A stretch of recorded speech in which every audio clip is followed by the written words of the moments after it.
আজকে বৈষম্য বিরোধী ছাত্র আন্দোলনে যারা আছেন তারা কি সরকার, তারা কি প্রশাসনের কেউ? তাহলে তাদেরকে আপনার আইন শৃঙ্খলা রক্ষাকারী বাহিনী অতিরিক্ত তাদের কেন নিরাপত্তা দিবে এই বিষয়? সমন্বয়করা কি সরকার? তাদের রাষ্ট্রীয়ভাবে আলাদা করে নিরাপত্তা কেন দেওয়া হবে? তারা নিরাপত্তা পেলে আমরা সবাই কেন পাব না? এই বাংলাদেশ ছাত্র জনতার চেষ্টায় স্বাধীন হয়েছে, কারো একার প্রচেষ্টায় হয়নি। এবার সমন্বয়কদের ধুয়ে দিলেন এক ব্যক্তি।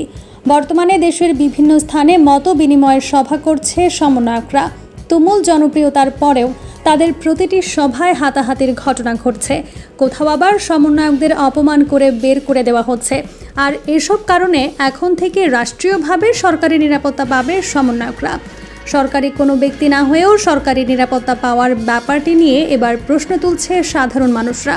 এ নিয়ে এক ব্যক্তি বলেন, রাষ্ট্রীয়ভাবে সমন্বয়করা নিরাপত্তা কেন পাবে? এটা কি বৈষম্য হয়ে যাচ্ছে না? বর্তমান সরকার ছাত্র জনতার গণ অভ্যুত্থানের সরকার, কোনো একজনের সরকার নয়। সমন্বয়করা কি সরকার? তাদের রাষ্ট্রীয়ভাবে আলাদা করে নিরাপত্তা কেন দেওয়া হবে? তারা নিরাপত্তা পেলে আমরা সবাই কেন পাবো না? এই বাংলাদেশ ছাত্র জনতার চেষ্টায় স্বাধীন হয়েছে, কারো একার প্রচেষ্টায় হয়নি। সমন্বয়করা তো ফেরেশতা না, কিংবা কোনো রাজনৈতিক দলও না। তাহলে তারা কেন রাষ্ট্রীয় নিরাপত্তা পাবে? সরকারের উচিত দেশের 18 কোটি মানুষের নিরাপত্তা দেওয়া, কারণ এই বাংলাদেশ প্রতিটি মানুষের ট্যাক্সের টাকায় চলে। আশা করব সরকার সমন্বয়কদের নিরাপত্তার ব্যাপারটি আবারও বিবেচনা করবে।